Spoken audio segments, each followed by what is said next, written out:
Hello hi నమస్తే మేంకి భూపాలపల్లి జిల్లా అనేది పేరుకు మాత్రమే జిల్లా తప్ప అక్కడ అభివృద్ధి అనేది కనిపించడం లేదు.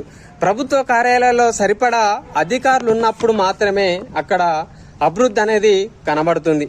పలు కీలకమైన శాఖలకు ఇన్ఛార్జీలుగా పనిచేయడం చాలా దురదృష్టకరం. 12 మండలాల్లో 248 గ్రామ పంచాయతీలలో సరిపడా అభివృద్ధి వనరులు ఉన్నా కూడా ఆడ అభివృద్ధి అనేది కనిపించడం లేదు.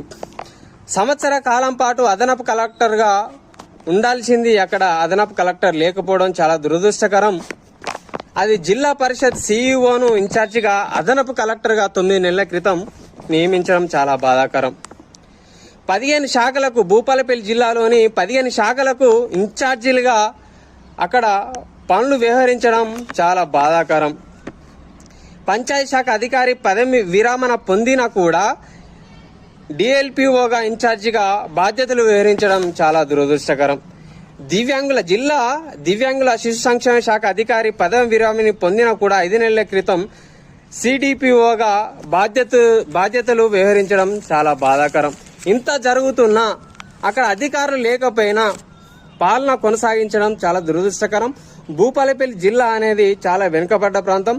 సో దాన్ని ఆర్థికంగా కానీ ముందుకు తీసుకురావాల్సిన బాధ్యత అక్కడ నాయకులపైన కానీ అక్కడ ప్రజాప్రతినిధులపైన కానీ ఆ అధికారులపైన కానీ ఎంతో ఉందని తెలియజేసుకుంటూ మీ వెంకీ థ్యాంక్ యూ. నా ఛానల్ సబ్స్క్రైబ్ చేయండి, లైక్ చేయండి అని తెలియజేసుకుంటూ మీ వెంకీ థ్యాంక్ యూ.